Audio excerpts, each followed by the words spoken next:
Hi hello friends, chill out with Soumya. ஆயிமலை முகட்டுக்கு எயினி தலைமையில் 6 பேரும் வந்து சேர்ந்தாங்க. குதிரையை விட்டு இறங்கினவன் முதல்ல 3 பேரை முகட்டுடைய பின்புறம் அனுப்பி வைப்போம்னு நினச்சான். அப்போ முகட்டுக்கு தூரத்துலேருந்து ஏதோ ஒரு ஓசை கேட்டுச்சு. எதிரிகள் ரொம்ப கிட்ட தான் இருக்காங்கன்றதை கணிச்ச எயினி ஷட்டுன்னு இடுப்பில் இருந்த குருவான உருவனா. மற்றவங்களும் ஆயுதங்களை ஏந்தி பிடிக்க ஆயத்தமாகும் போது முகட்டுடைய பின்புறம் இருந்த ஓசை ரொம்ப வேகமா நகர்ந்து வர்றது போல இருந்துச்சு. அதுக்குள்ள சத்தம் எப்படி இங்க கேக்குதுன்னு அவன் நினைச்சிட்டு இருக்கப்பவே மரத்துடைய உச்சி கிளையில இருந்த ஒண்ணு பெரும் மூளை சத்தத்தோட பாஞ்சு இறங்குச்சு.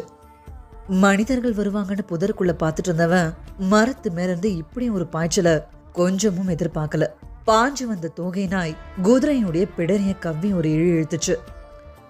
கழுத்துடைய பின்புறத்தையும் கழுத்து எலும்புடைய அடிப்பகுதியையும் பிடரின்னு சொல்லுவாங்க. கண்ணிமைக்கிற நேரத்துல எயினியுடைய குதிரை தடுமாறி கீழே சாஞ்சுது. திகச்சு போனவனுக்கு என்ன நடக்குதுன்னு புரியறதுக்குள்ள அடுத்தடுத்த தோகை நாய்கள் மரத்துல இருந்து குதிரைகளை நோக்கி பாஞ்சிட்டு இருந்துச்சு. வீரர்களால வில்லுல அம்பு தொடுக்கவே முடியல. இதுவரை கேட்காத ஓல சத்தத்தோட இறங்கிட்டு இருக்க விலங்குகளை எப்படி எதிர்கொள்றதுன்னு யோசிக்கிறதுக்குள்ள தாக்குதல் முடிவடைகிற கட்டத்தை நெருங்குச்சு. முன்னும் பின்னுமா வீரர்கள் அலமோதிட்டு இருக்க பாஞ்சு இறங்குற தோகை நாய்களுடைய எண்ணிக்கை அதிகமாகிட்டு இருந்துச்சு. கன நேரத்துக்குள்ள 7 குதிரைகளும் குருந்தை வெள்ளத்துல மிதந்துட்டு இருந்துச்சு. எயினிக்கு என்ன நடக்குதுன்னே புரியல.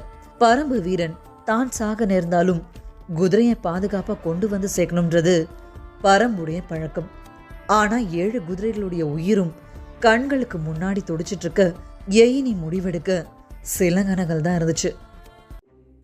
இருக்கன் குன்றில் இருந்தபடி எதிரில் இருந்த ஆய்மலையுடைய உச்சியை கோர்ந்து கவனிச்சிட்டு இருந்தார் தேக்கன். திடீர்னு அங்கே ஓசை கேட்கறத அறிய முடிஞ்சது.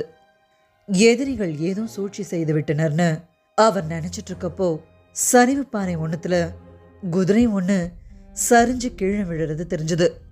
அதிர்ந்தார் தேக்கன். பரம்பின் மலையில் குதிரையை சரித்து வீழ்த்தும் அளவுக்கு எதிரிகளுக்கு எங்கிருந்து வந்தது வீரம்?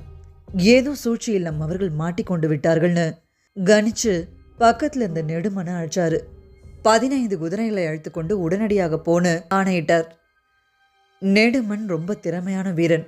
ஆபத்தான கட்டத்துல மட்டுமே பயன்படுத்தக்கூடிய வீரர்கள்ல அவனும் ஒருத்தன். அவனுடைய குதிரை கணச்சபடி பாதை நோக்கி பாஞ்சுது. இன்னொரு பக்கம் வட்டாரில் யானைப்படையை வழிநடத்தி போயிட்டு இருந்தான் அரிஞ்சயன். அவன்தான் யானைப்படையுடைய தளபதி.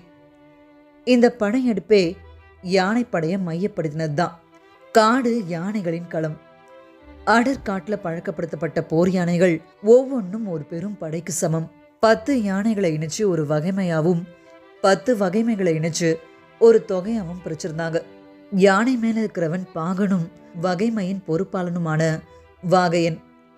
தொகைகளுடைய பொறுப்பாளன் தலகர்த்தன். இந்த 5 தலகர்த்தர்களும் யானைப்படை தளபதி அரிஞ்சயனுக்கு கட்டுப்பட்டவங்க. அதே மாதிரி காலாட்படையும் எண்ணிக்கை வாரியா பிரிக்கப்பட்டிருந்துச்சு. காலாட்படையுடைய தளபதி கிழானடி வானவன். படையின் வலிமை எண்ணிக்கையில் அன்று அதன் கட்டுக்கோப்பான செயல்பாட்டில் தான் இருக்கிறதுன்றத ஒவ்வொரு வீரனையும் உணர செஞ்சவன். நெடுங்காடர்கள் தங்களுடைய 3 பிரிவுகளுக்கும் தனித்தனி தலைமையை கொண்டிருந்தாங்க. 3 பேருக்கும் பொது தலைவனா துணங்கன் இருந்தான். இந்த பெரும் படையெடுப்புக்கு சோழ நாட்டுடைய தலைமை தளபதி உரையன்தான் தலைமை ஏற்கிறதா இருந்துச்சு. ஆனா பெரும் செல்வத்தை நோக்கிய படையெடுப்புன்றதால தானே தலைமை ஏற்றான் செங்கன சோழன். வட்டாரல திருமண கொஞ்ச நேரத்திலேயே செங்கன சோழன் கிட்ட வந்த தளபதி உரையன் சொன்னான், வேற்று நாட்டு எல்லைக்குள் நுழைந்து இத்தனை நாள்களாகியும் எந்தவித தாக்குதலும் நடக்கவில்லை என்பது பலருக்கும் வியப்பாகவே இருக்கிறது. பரம்பின் வீரர்களுக்கு தெரியாமல் இருக்க வாய்ப்பு ஏதும் இல்லை. நமது படையின் வலிமை கண்டு மிரண்டு போயிருப்பர் என்று வீரர்கள் பேசிக் கொள்கிறார்கள்னு சொன்னான். குதிரையில பயணிச்சபடியே உரையனுடைய சொல் கேட்டு மகிழ்ந்தான் செங்கன சோழன். கொஞ்ச நேரத்துக்கு அப்புறம் நெடுங்காடர்களுடைய தலைவன் துணங்கனை அழைச்சு எதிரிகளை பற்றி என்ன நினைக்கிறாய்னு பேச்சு தொடங்கினான் செங்கன சோழன். அவர்கள் நம்மை பல நாட்களாக பின்தொடர்ந்து வருகிறார்கள்னு இயல்பான குரல்ல துணங்கன் சொன்னது பெரும் அதிர்ச்சியா இருந்தது. எந்த திசையில்னு வேகமா கேட்டான் உரையன். ஆற்றின் இரு கரைகளிலும் 10 பனை உயரத்துக்கு மேல்னு துணங்கன் சொல்ல, எத்தனை பேர் இருக்கிறார்கள்னு செங்கன சோழன் கேட்டான். களையும் பறவைகள் வெகு தொலைவு செல்வதில்லை. அருகில் இருக்கும் மரங்களிலே உட்கார்ந்து விடுகின்றன. எனவே எண்ணிக்கை சில நூறுகளாகத்தான் இருக்கும்னு துணங்கன் சொன்னான். எதிரிகளுடைய படைநகர்வை பறவைகளை வச்சு கணிக்கிறானேன்னு நினைச்சபடி அவர்களின் திட்டம் என்னவாக இருக்கும் என கருதுகிறாய்னு கேட்டான். முடிவெடுக்க முடியாத குழப்பமாக இருக்கும்னு துணங்கன் சொல்ல, ஏன்னு செங்கன சோழன் கேட்டான். எந்த பாதையை எப்படி தேர்வு செய்தார்கள், எதை நோக்கி போகிறார்கள், இந்த கொடுங்கோடையிலும் இவ்வளவு பெரும் படைக்கு எப்படி நீராதாரத்தை உருவாக்குகிறார்கள் என எல்லாமே அவர்களுக்கு விடையில்லாத கேள்விகள்தான். பாரி மிக சிறந்த வீரன், எனவே எந்த கேள்விகளுக்கு விடை கண்டறியாமல் தாக்குதலை தொடங்க மாட்டான்னு தோணங்கன் சொன்னான். ஒரு கணம் திகச்சு போனான் செங்கன சோழன். பல்லாயிரம் படை வீரர்களோட பரம்புக்குள்ள இத்தனை நாட்களா ஊடுருவி வந்துட்ட நிலையிலும் தன் தளபதி ஒருத்தன் பாரியோடைய வீரத்தை வியந்து பேசுறது அவனுக்கு அதிர்ச்சியை கொடுத்துச்சு. ஆனா நெடுங்காடனை தன் சொந்த தளபதியை போல அணுகிட முடியாது. அதனால உணர்வை வெளிக்காட்டிக்காம கேட்டான், நீ பாரியை பார்த்திருக்கிறாயான்னு. அருகில் பார்த்ததில்லை, மிக தொலைவில் பார்த்திருக்கிறேன்னு பதில் வந்ததும் எப்போதுன்னு கேட்டான். என்றுன்னு துணங்கன் சொல்லவும் குதிரை கடிவாளத்தை இழுத்து நிறுத்தின செங்கன சோழன், காலையிலிருந்து இங்கே தானே இருந்தாய், அவனை எங்கே பார்த்தாய்னு கேட்டான். கொஞ்சம் அசட்டு சிரிப்பு சிரிச்ச துணங்கன், நான் மேல்காடன் என்பதை நீங்கள் மறந்து விட்டீர்கள்னு சொன்னான். உடனே உரையின் வேகமா கேட்டான், 10 பனை உயரத்தை நம் எரிபொறிகளால் துல்லியமாக தாக்க முடியும். அவன் எந்த திசையில் வருகிறான் உடனடியாக சொல்லு. அதுக்கு துணங்கனோ, 10 பனை உயரத்தில் வருவது அவன் படைகள் மட்டும்தான், அவன் வருவதோ மலையின் உச்சி முகட்டில்னு சொன்னான். செங்கன சோழனும் உரையனும் சட்டுன்னு மலை முகட்ட அண்ணாந்து பார்த்தாங்க. கதிரவன் ஒளி மேல் விளிம்புல பட்டு தெரிச்சிட்டு இருந்துச்சு. கூசன கண்களை சிமிட்டினபடி, அங்கு வருவதை இங்கிருந்து பார்த்தாயான்னு கேட்டாங்க. ஆமாம்னு துணங்கன் தலையசிக்க, அவன் பாரி என்று எப்படி முடிவு செய்தாய்னு கேட்கவும், இவ்வளவு பெரும் படையை முழுமையாக பார்க்கவும் கணிக்கவும் ஒருவன் எந்த உயரத்தை தேர்வு செய்கிறான் என்பதை வைத்தே சொல்லிவிடலாம் அவன் யாராக இருக்கும் என. 4 நாட்களாக அவன் மேலும் செல்லாமல் கீழும் இறங்காமல் ஒரே மட்டத்தில் வந்து கொண்டிருக்கிறான்னு துணங்கன் பதில் சொன்னான். 4 நாட்களாக பார்க்கிறாயான்னு கேட்க, ஆம், அதனால் தான் இன்று முடிவுக்கு வந்தேன், அவன் பாரியாகத்தான் இருக்கும் என்றுன்னு சொன்னான். இன்னொரு பக்கம் சோழப்படை வட்டார திரும்பினதும் பிட்டனும் ராவதனும் சந்தோஷப்பட்டாங்க. எவ்வியூர் நோக்கி வந்தவங்க திசை தெரியாம மாறிட்டாங்கன்ற முடிவுக்கு போனாங்க. அது மட்டும் இல்லாம வட்டாறு பெரும் பாறை அடுக்குகளை அடிநிலமா கொண்டது. அதனால இவங்களால அதிக தொலைவு போக முடியாது. நேராதாரம் இல்லாம பனை தவிச்சு அலைகிற நிலை ஏற்படும். அதுவே நம்ம தாக்குதலுக்கான சரியான நேரமா இருக்கும். அதுக்காக தான் பாரியும் காத்திருக்கான்னு நினைச்சாங்க. ஆனா வட்டாரில் அவங்க திரும்பினதும் பாரியுடைய குழப்பம் இன்னும் அதிகமாச்சு. எதிரிகள் எதை நோக்கி சென்று கொண்டிருக்கின்றனர்னு அவன் கேள்விக்கான விடை பாரிய உள்ளுக்குள்ள உழுக்கிறதா இருந்துச்சு. இங்க இன்னொரு பக்கம் நெடுமனுடைய தலைமையிலான படை இருக்கன் குன்ற கடந்து ஆய்மலையுடைய பாதி தொலைவுக்கு போயிருக்கும் போது எதிர்ப்புற மரக்கிளைகள்ல இருந்து தோகை நாய்கள் பாஞ்சி இறங்குச்சு. நீள்வாய் நாய்களுடைய கோர பற்களும் பாயிர வேகமும் யாரையும் கன நேரத்தில் நிலைக்குலையும் செய்யும். உச்சி கிளையிலிருந்து பாஞ்சி இறங்கினாதுங்களை நோக்கி வான உருவனப்போ நெடுமன் சரிஞ்சு கீழே கிடந்தான். பொழுது மங்கிட்டு இருந்துச்சு. ஆய்மலையுடைய கிழக்கு புற சரிவு பரம்புடைய பகுதி. அதுல பாதி துணைவுக்கு எதிரிங்க வந்துட்டாங்கன்றத தேக்கனால நம்பவே முடியல. உடனடியா முழு குதிரைப்படையோட தேக்கனும் வீரர்களும் அந்த இடம் போக ஆயத்தமானாங்க. அப்போ உடல் முழுக்க குருதி கொட்ட அடர் காட்டுக்குள்ள மேலேறி வந்தான் எயினி. அவனை பார்த்து அதிர்ந்து போன தேக்கன் ஓடி போய் அவன் சரிஞ்சு விழாம பிடிச்சாரு. கொத்துயிரா வந்த எயினி, உடனடியாக இங்க இருக்கும் குதிரைகளை காப்பாற்றுங்கள், இங்கு நிறுத்த வேண்டாம், இடப்புற சரிவில் இருக்கும் குகைகளில் அவற்றை அடைத்து வீரர்களை பாதுகாப்புக்கு நிறுத்துங்கள்னு சொன்னான். தேக்கனோட இருந்த யாருக்கும் எதுவும் புரியல. போரில் ஈடுபடத்தானே குதிரைகள், அவற்றை ஏன் குகைகளில் அடைத்து காக்க வேண்டும்னு ஒருத்தன் கேட்டான். பேச நேரமில்லை. புது வகையான விலங்கு ஒன்றை ஏவி விட்டுள்ளான் சேரன். அவை கன நேரத்தில் குதிரையின் கழுத்தை கடித்து இழுத்து விடுகிறது. நாம் எது செய்தும் அதை தடுக்க முடியாது. அது பறக்கும் மோனாய் போல் இருக்கிறதுன்னு எயினி சொன்னான். நீ பயம் கொள்ளாதே, நெடுமன் 15 குதிரை வீரர்களோடு போய் உள்ளான், அவற்றை வெட்டி சாய்த்து விடுவான்னு வீரன் ஒருத்தன் சொல்லி முடிக்கிறதுக்குள்ள எயினி சொன்னான். அவற்றில் ஒரு குதிரை கூட தப்பி பிழைக்காது. உடனடியாக மீதி இருக்கும் குதிரைகளை கொண்டு செல்லுங்கள்னு. எயினி இவ்வளவு அழுத்தமா சொல்றானா, அதை நம்ம எளிதா எடுத்துக்க கூடாது. எல்லா குதிரைகளையும் கீழ்ப்புறம் இருக்க குகை புடைவுகள் அடைச்சு காவலருங்க. காலாட்படை வீரர்கள் பாதி பேர் ஏன் கூட வாங்கன்னு சொல்லிட்டு நெடுமன் போன திசை நோக்கி ஓடத் தொடங்கினார் தேக்கன். ஆயமலையில கால் வைக்கிறப்போ நெடுமன் தலைமையில போன வீரர்கள் எதிர் திசையில ஓடி வந்துட்டு இருந்தாங்க. பெரும் ஓசை எழுப்பினபடி நெடுமன் ஓடி வந்துட்டு இருந்தான். அவனை பார்த்ததும் அவருக்கு புரிஞ்சுது, நிறுத்தி என்னன்னு கேட்க வேண்டிய தேவை தேக்கனுக்கு இல்லை. இப்போ அவங்களுடைய முன்னுரிமை குதிரைகளை காப்பாத்துறது.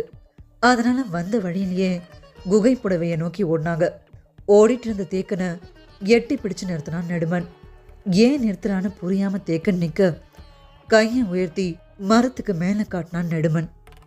தேக்கன் அண்ணாந்து பார்த்தப்போ இருளுக்குள்ள கிளைகள் அசைறது மட்டும்தான் தெரிஞ்சது. என்னன்னு கேட்டப்போ அவை முன்னோக்கி போய்விட்டனன்னு நெடுமன் சொன்னான். அதிர்ந்து நின்னார் தேக்கன். அவற்றை வீழ்த்த என்ன வழின்னு கேட்டார். தெரியவில்லை, கண்ணிமைக்கும் நேரத்தில் கொப்புகளின் வழியை தாவி விடுகின்றனன்னு சொன்னான். ரொம்ப தொலைவு உள்ள போகக்கூடிய குகைகள் 3 இருக்கு. 3த்துக்குள்ளேயும் குதிரைகளை அடைச்சு ஆயுதங்களோட வீரர்கள் காத்திருந்தாங்க. குதிரைகளுடைய குருதி மாடையை உணர்ந்தபடி பெரும் மூளையோட மரங்கள் மேலிருந்து குகைகளை நோக்கி பாய தொடங்குச்சுங்க தோகை நாய்கள். வீரர்கள் எய்யும் அம்புகளும் வாழ்வீச்சும் அதுங்களை குகைகளுக்கு கிட்ட நெருங்க முடியாம செஞ்சது. தோகை நாய்களுடைய ஊனை ஓசை காடெங்கும் இருந்த பறவைகளெல்லாம் நடுங்க செஞ்சது. 3 குகைகளையும் சுத்தி சுத்தி வந்து ஊளையிட்டபடி இருந்துச்சுங்க. குகை வாயில்கள்ல பந்தங்கள் எரிஞ்சிட்டு இருக்கு. குகைகளுடைய மேற்பாறைகள்ல உள்நுழையக்கூடிய பிளவை ஏதாவது இருக்கான்னு அங்கேயும் இங்கேயுமா தேடிட்டு இருந்துச்சு. வீரர்களோட நின்ன தேக்கன் என்ன செய்யலாம் என்று தெளிவில்லாமல் குகை நோக்கி நகர வேண்டாம்னு சொல்லிட்டாரு. நெடுமனுடைய கை தசைகள்லாம் கிழிஞ்சு தொங்கிட்டு இருந்துச்சு. கூட இருந்த வீரன் அவனுடைய இடுப்பு துணியால அதை கட்டி கொருதி சிந்துறத நிறுத்த முயன்றுட்டு இருந்தான். அவை கூட்டுணர்வு உள்ள விலங்குகள். முழுமுற்றாக அழிக்கும் வரை ஒரு குதிரையை கூட குகை விட்டு வெளியேற்ற வேண்டாம்னு நெடுமன் சொன்னான். சரின்னு சொல்லிட்டு அவனை மருத்துவர்கள் இருக்கிற இடத்துக்கு கூட்டிட்டு போக சொல்லி உத்தரவிட்டார் தேக்கன். நெடுமனை அனுப்பினதுக்கு அப்புறம் தேக்கன் யோசிச்சுட்டு இருந்தார். கூட்டுணர்வு உள்ள விலங்குகள் முன்புறம் தாக்கும் போதே பின்புறம் கால்களை கவ்வி இழுக்கிற பழக்கம் கொண்டது. அறிவு கூர்மை மிக்கது. இந்த காட்டுல இல்லாத விலங்கினம் இது. இதை இருக்கன் கொண்ட தாண்டி பரம்புக்குள்ள போக விட்டுடக்கூடாது. முழுமுற்ற அழிக்கிறது மட்டுமே முதல் வேலென்ற முடிவுக்கு வந்தார் தேக்கன். அவர் ஆணையிட்டதும் கோவல்குடி வீரனொருத்தன் 3 முறை உட்சுழிச்சு ஓசையம் வெளியிட்டான்.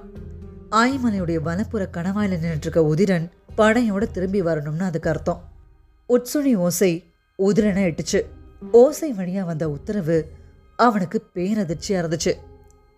இந்த இரவுல படையோட திரும்பி வர சொல்ல வேண்டிய தேவை என்னன்னு உதிரனுக்கு விளங்கல. எதுவானாலும் ஆணைய செயல்படுத்துறதே அவனுடைய வேலைன்னு மொத்த படையோட இருக்கன் கொன்றுடைய முகடு நோக்கி புறப்பட்டான். இந்த இரவுல இப்படி ஒரு ஆணை வந்திருக்குன்னா ஏதோ ஒரு ஆபத்து இல்லைன்னா அவசரமான தாக்குதலா தான் இருக்கணும்னு நினைச்சு வீரர்களை வேகப்படுத்தி முன்னேறினான். நெடுமன் கூட இருந்தவங்க மூலமா அந்த விலங்குடைய தன்மையை புரிஞ்சுக்க முயன்ற தேக்கன் நாகர்குடியினர் இருக்கும் ஊர்களுக்கு வீரர்களை உடனே அனுப்பினார். எவ்வளவு விரைவாக பறவை நாகங்களை பிடிக்க முடியுமோ அவ்வளவு விரைவாக பிடிக்க சொல்லுங்கள். கிடைக்க கிடைக்க வீரர்களிடம் கொடுத்து அனுப்புங்கள்னு சொன்னாரு. பறவை நாகங்கள் மரக்கொப்புகள்ல வசிக்கக்கூடியது. எது ஒண்ணு மரத்து மேல அசைதோ அதை நோக்கி கண்ணிமைக்கிற நேரத்துல பாஞ்சுக்கவும் ஆற்றல் கொண்டது. அதனால அதை பிடிச்சிட்டு வர ஏற்பாடு செஞ்சார். ஆனா பறவை நாகங்களை தேடி கண்டுபிடிக்கிறதெல்லாம் அவ்வளோ சுலபம் இல்லை. அப்படியே கிடைச்சாலும் 1-2 தான் கிடைக்கும். ஆனா இங்க வந்திருக்கிற நீள்வாய் நாய்களோ நிறைய. வேற என்ன வழிகள் இருக்குன்னு யோசிச்சாரு. பொழுது விடிய கொஞ்ச நேரம் இருக்கும்போது உதிரனுடைய படை அணி வந்து சேருச்சு. நிலைமைய அவனுக்கு விளக்குனார். தாக்கும் திட்டமும் ஒன்று உருவாச்சு. பொழுது விடிந்ததும் குகைகளை காத்து நிற்கும் வீரர்களும் என்னுடன் நிற்கும் வீரர்களும் ஒரே நேரத்தில் குகைகளை சுற்றி மரங்களின் மீதும் பாறைகளின் மீதும் அம்பு எய்தி தாக்குவோம்.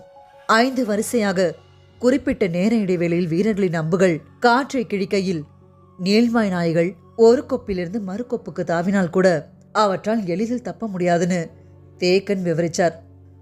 பொழுது விடிஞ்சது. எல்லாரும் ஆயத்த நிலையில இருந்தாங்க. மரத்து மேல இருந்ததுங்க குகைக்குள்ள நுழைய முடியாம வெறி கொண்டு அங்கேயும் இங்கேயுமா கொப்புகள்னு தாவிட்டு இருந்துச்சு. அண்ணாந்து பார்த்தபடி நானேற்றி காத்திருந்தாங்க. தேக்கன் குரல் கொடுத்ததும் காற்றெங்கும் அம்புகள் சீறி பாஞ்சது. குறிப்பிட்ட இடைவெளியில அடுத்தடுத்த அம்புகள் எகிரிட்டு இருந்துச்சு. உடையுடைய ஓசை காது தொலைச்சிட்டு இருந்துச்சு. அம்புகள் எல்லாம் எய்து முடிச்ச பிறகு பார்த்தா எந்த நீள்வாய் நாயும் கீழே விழல. இத்தனை 100 அம்புகளுக்கும் தப்பி அதுங்களுடைய பாய்ச்சல் இருக்கிறது பேரதிர்ச்சியை கொடுத்துச்சு. பறவை நாகங்கள் வந்தாலும் பெருசா பயன் கிடைக்காது போலன்னு தோணுச்சு. அப்போ உதிரன் சொன்னான், கரும்பாக்குடியின் வீரர்கள் எண்ணற்ற நாய்களை தங்களின் குடிலில் வைத்திருந்தனர். அவற்றுள் எதுவும் அவர்கள் கொண்டு வந்ததில்லை. எல்லாம் வந்த இடத்தில் பழக்கியவை. நாயினங்களை பற்றிய பல நுட்பங்கள் அவர்களுக்கு தெரிவதாக நமது மருத்துவர்களும் சொன்னார்கள். நான் உடனடியாக போய் இங்கே என்னிடம் பேசி பார்க்கிறேன். இந்த வகை நாய்களை எப்படி வீழ்த்துவது என அவன் ஏதேனும் ஆலோசனை சொல்லக்கூடும்னு சொன்னான். எந்த நிலையில இது சிறந்த ஆலோசனையா தெரிஞ்சது. உடனடியா உதிரன் அனுப்பி வச்சார் தேக்கன். போய் திரும்ப 1 வாரம் கூட ஆகலாம். அதை தவிர வேற வழி இல்லை. நீள்வாய் நாய்களை அழிக்காம ஒரு குதிரைகளை கூட குகை விட்டு வெளியேற்ற முடியாது. அதனால உதிரனும் 3 வீரர்களோட அடற்காட்ட ஊடறுத்து ஓட தொடங்கினான். நாகர்குடியை பார்க்க போனவங்கள 1-2 பேராச்சும் இன்னைக்கு பறவை நாகங்களோட வருவாங்களான்னு தேக்கன் யோசிச்சுட்டு இருந்தப்போ குகைப்பாறையுடைய மேல்நிலையில நின்றுட்டு இருந்த வீரர்கள் தேக்கனை நோக்கி கையசைச்சு அழைச்சாங்க. தேக்கனும் பாறை மேல ஏறி நின்று அவங்க கை காட்டின திசையில பார்த்தாரு. உதிரன் தலைமையிலான படையை கூப்பிட்டுக்கிட்டதால பாதுகாப்பு இல்லாம இருந்தது ஆயமலையுடைய வலப்புற கணவாய் பகுதி. அதனுடைய விளிம்புல பெரும் படை ஒண்ணு பரம்புடைய காட்டுக்குள்ள போயிட்டு இருந்துச்சு. எத்தனை ஆண்டுகால போர் அனுபவத்துக்கு அப்புறம் சின்ன எதிர்ப்பு கூட இல்லாம பரம்புக்குள்ள நுழைஞ்சது சேரனுடைய படை. 2 கைகள்லையும் ஏந்தின ஆயுதங்களோட பேரோசை முழங்க முன்னகர்தான் எகல்மாடன்.